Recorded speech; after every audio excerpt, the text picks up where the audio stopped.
Hey guys, Apev here, and welcome to the only Windows computer I have. I just wanted to show off this cool application I found called Anti-Micro-X. It allows you to program any uh, joystick game controller that works on PC to work with any game that might not use controllers, like keyboard and mouse games. This I found handy for being able to play games where a mouse might not be the most convenient option, but it's also great for people who might have some kind of disability that prevents them from using a keyboard and mouse.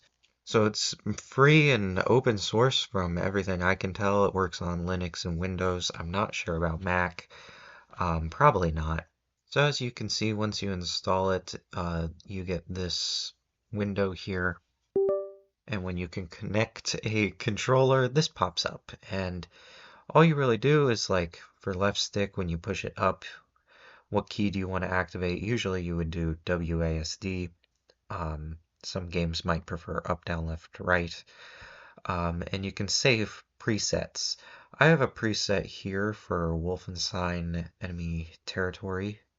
So far, I think this is all I really needed for Wolfenstein. If you're having trouble with the right stick, I believe you just click on stick and you can preset it to mouse, and it works pretty well. I think I wanted to increase the sensitivity though. So I could be entirely wrong, but I think this is where you adjust the speed. I mean, it says horizontal and vertical speed. I just went to mouse settings, so hopefully that is everything I needed. And then here's something that threw me for a loop for a while.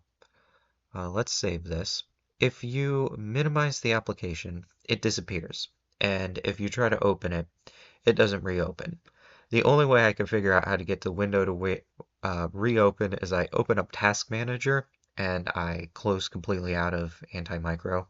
And then when I reopen the application, the window pops back up. But now that we've configured the controller, I'm going to open up Wolfenstein and I'll show you guys it functioning just fine. Alright, so I had to adjust some things with OBS, but um, obviously you won't be able to see me using the controller, but this is just to prove that it'll work. So this is a open source multiplayer shooter that was released, oh gosh, like in 2004 or something, but it still has an active community.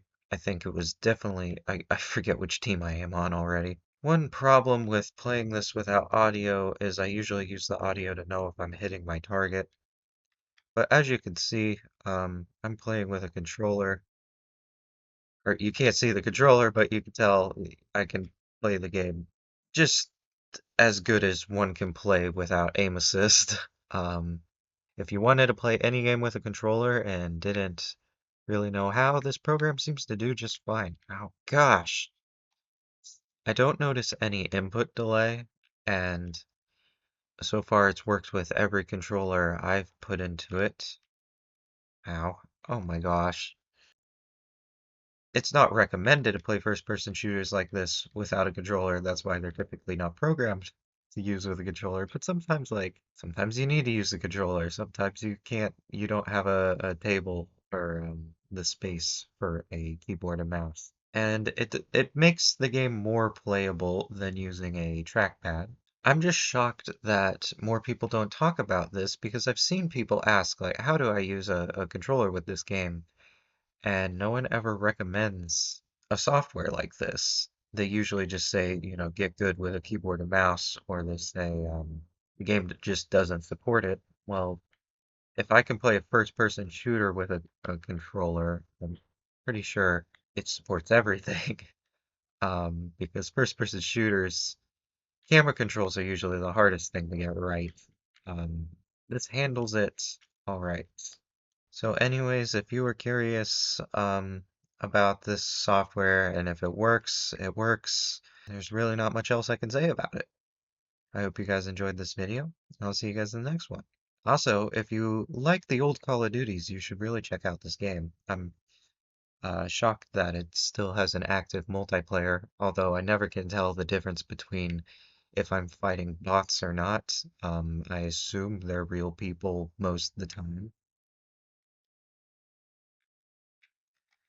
but I'll see you guys later.